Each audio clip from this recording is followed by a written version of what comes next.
The sun was shining on a quiet morning in the hospice room. The air was still, and a single bed lay in the center of the room. An elderly woman lay in the bed, her thin body covered in blankets, her eyes closed. Beside her bed, a younger woman sat, holding her hand tightly, her tears silently streaming down her face.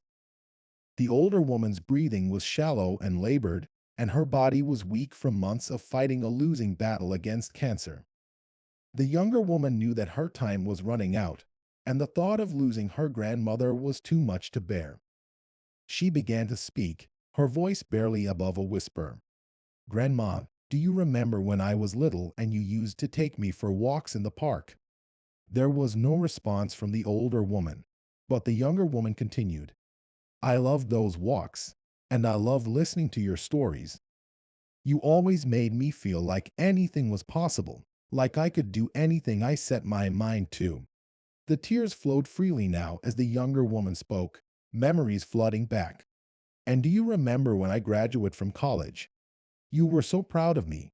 You said that I could do anything I wanted to in life, and that you would always be there to support me."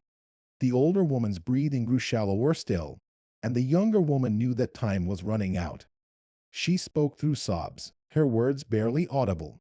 "Grandma, I don't know what I'll do without you.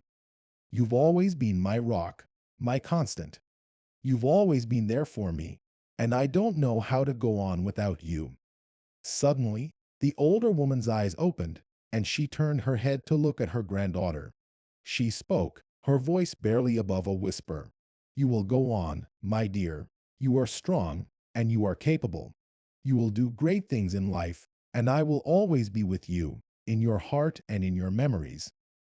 With those words, the older woman's eyes closed, and her breathing slowed to a stop.